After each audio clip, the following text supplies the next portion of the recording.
Hi hello friends, welcome to my channel. எல்லோரும் எப்படி இருக்கீங்க? நல்லா இருக்கீங்களா? கிச்சன் க்ளீனாக இருக்கிறது உங்களுக்கு பிடிக்குமாங்க? எனக்கு ரொம்ப பிடிக்கும். அது க்ளீனாக நீட்டாக இருந்தால் தான் நமக்கு சமைக்கணும் அப்படின்னே ஒரு ஆசை வரும். ஒரு இன்ட்ரெஸ்ட் வரும்.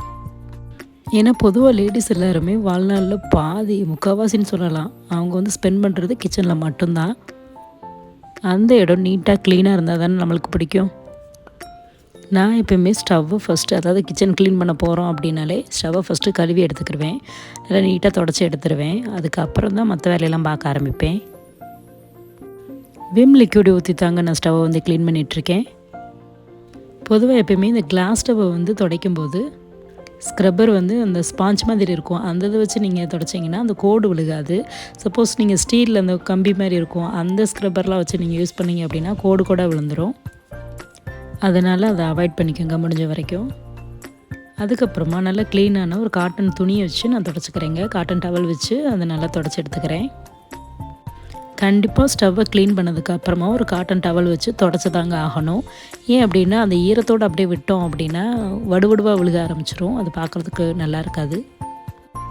இந்த மாதிரி ஸ்டவ்வை நல்லா க்ளீன் பண்ணதுக்கப்புறமா தனியாக எடுத்து வச்சுருவேங்க. ஃபஸ்ட்டு நான் ஸ்டவ்வை தாங்க க்ளீன் பண்ணி எடுத்துக்கிடுவேன். டெய்லி நம்ம ரொட்டீனாக தொடச்சிட்டு தான் இருப்போம், ஸ்டவ்வை க்ளீன் பண்ணிட்டு தான் இருப்போம். இருந்தாலும் வீக்லி ஒன்ஸோ இல்லை நம்மளுக்கு டைம் கிடைக்கும் போதோ கிச்சனை க்ளீன் பண்ணும்போது ஃபஸ்ட்டு நம்ம ஸ்டவ்வை க்ளீன் பண்ணி எடுத்துட்டோம் அப்படின்னா கொஞ்சம் நம்மளுக்கு ஈஸியாக இருக்கும் வேலைகள். எல்லா திங்ஸையுமே எடுத்து வச்சதுக்கு அப்புறம் தாங்க கவுண்டர் டாப்பை க்ளீன் பண்ணுவேன். நான் எப்போவுமே ஸ்டவ்வுக்கு அடியில் நியூஸ் பேப்பர் விரித்து வச்சுருப்பேங்க. ஏன் அப்படின்னா சும்மா நம்ம வெறும் தரையில் வச்சோம் அப்படின்னா அது எண்ணெய் பிசுக்கெல்லாம் தரையில் ஒட்டி ரொம்பவே டர்ட்டியாக ரொம்ப அழுக்காக இருக்கும். அதை கழுவுறதுக்கு கொஞ்சம் சிரமமாக இருக்கும். இந்த மாதிரி நியூஸ் பேப்பர் விரிச்சிட்டோம் அப்படின்னா அந்த எண்ணெய் பிசுக்கு எல்லாமே அந்த பேப்பர்லேயே படிஞ்சிரும். நம்மளுக்கு க்ளீன் பண்ணும்போது கொஞ்சம் ஈஸியாக இருக்கும். அதனால் நான் எப்போயுமே ஸ்டவ்வுக்கு கீழே பேப்பர் வச்சு தாங்க நான் யூஸ் பண்ணிகிட்ருக்கேன் இப்போ வரைக்கும். அதனால தானோ என்னவோ எனக்கு கிச்சன் க்ளீன் பண்ணுறதுக்கு அதிக நேரம் ஆகாது, டக்குன்னு க்ளீன் பண்ணிடுவேன் சீக்கிரமே.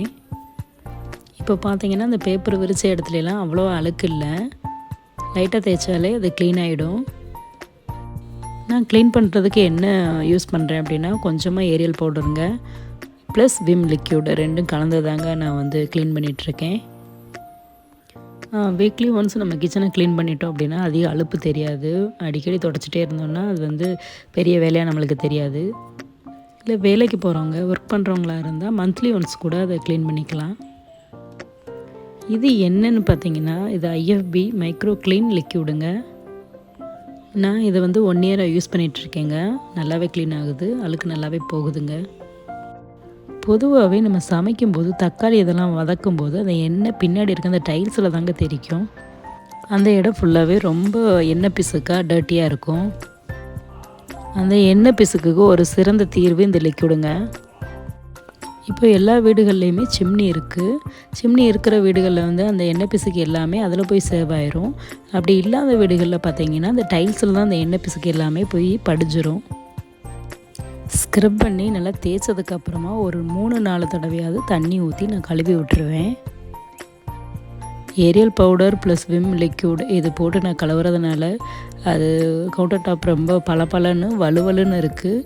முன்னாடியே வீடியோவில் பார்த்துருப்பீங்க, நான் கை வச்சு அந்த கவுண்டர் டாப்பில் இப்படி காமிச்சிருப்பேன். நல்லாவே வலுவலுப்பாக இருக்கும். எண்ணெய் பிசுக்கெல்லாம் டக்குன்னு போயிடும். எனக்கு பார்க்குறதுக்கு பளபளன்னு இருக்கும். நீங்களுமே ட்ரை பண்ணி பாருங்கள். கிச்சன் க்ளீனிங் கொஞ்சம் சிரமமான வேலை தாங்க. இருந்தாலும் நான் முன்னமே சொன்ன மாதிரி நம்மளை மாதிரி லேடிஸ் வாழ்நாளில் பாதி முக்கால்வாசி நம்ம ஸ்பெண்ட் பண்ணுறது கிச்சனில் மட்டும்தான். அது க்ளீனாக இருந்தால் தான் நம்மளுக்கு கொஞ்சம் சாட்டிஸ்ஃபைடாக இருக்கும். ஏன்னா நம்மளோட ஏரியா அது, நம்ம இருக்கிற இடம் க்ளீனாக இருந்தால் தான் நம்மளுக்கு ஒரு எனர்ஜெட்டிக்காக ஒரு இன்ட்ரெஸ்ட்டாக அதோடு சமைக்க முடியும் நம்மளால். கிச்சன் க்ளீனாக இருந்தால் யாருக்கு தான் பிடிக்காது? ஆமாம் தானேங்க, நான் சொல்கிறது சரி தானே? ஆமாம் அப்படின்னா கமெண்ட்டில் எஸ்ன்னு டைப் பண்ணி அனுப்புங்க. நம்மளாம் சின்ன பிள்ளையில் அம்மா வீட்டில் இருக்கும்போது எந்த வேலையுமே செஞ்சுருக்க மாட்டோங்க. அப்படி தான் நானும். ஆனால் ஆஃப்டர் மேரேஜுக்கு அப்புறம் எல்லா வேலையுமே நம்மளே பார்க்கணும் அப்படின்ற மாதிரி ஒரு சூழல் வந்துடும். அப்படி தாங்க எனக்கும் ஃபுல் அண்ட் ஃபுல் எல்லா வேலையுமே நான் மட்டுமே பார்த்துட்ருக்கேன். நம்ம எல்லாருமே அடிக்கடி சொல்கிற வார்த்தை இது தான்.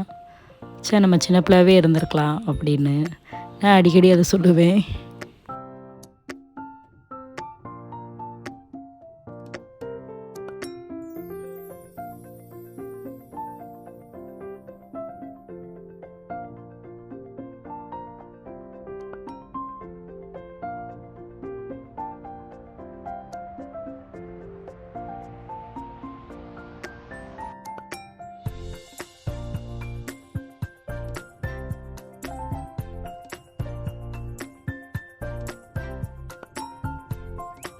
ஒரு டிஷ்யூ பேப்பர் வச்சு அந்த சுவிட்ச் போர்டை நல்லா துடைச்சி எடுத்துருவேங்க. இதெல்லாம் துடைக்கும் போது கொஞ்சம் கேர்ஃபுல்லாகவே இருக்கணும். ஈரம் பற்றக்கூடாது, துணி வச்சு துடைச்சிடக்கூடாது. நல்லா ட்ரையான காட்டன் துணி இல்லைன்னா டிஷ்யூ வச்சு நம்ம துடைக்கிறது பெஸ்ட்டுங்க.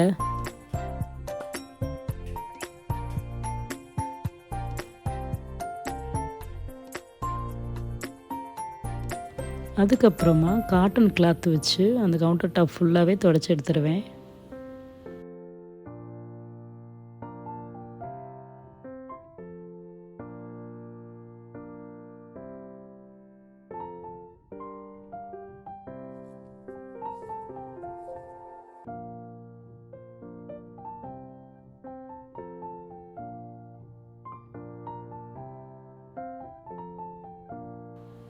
அதுக்கப்புறமா ஒரு 1/2 அன் ஹவர் இல்லாட்டி 1 ஹவர் வந்து நல்லா காய விட்டுருவேன். காய விட்டதுக்கப்புறமா நியூஸ் பேப்பர் விரிக்க ஆரம்பிச்சிருவேன். நியூஸ் பேப்பர் போட்டால் தான் எனக்கு சாட்டிஸ்ஃபைடாக இருக்கும். நீங்களுமே ட்ரை பண்ணி பாருங்கள். நம்ம க்ளீன் பண்ணுற வேலையில் பாதி நம்மளுக்கு குறைஞ்ச மாதிரி இருக்கும்.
ஸ்டவ்வுக்கு கீழே மட்டும் இல்லைங்க, இந்த மாதிரி ட்ரே, செல்ஃபு எல்லாத்துலேயுமே நான் நியூஸ் பேப்பர் போட்டுருவேன்.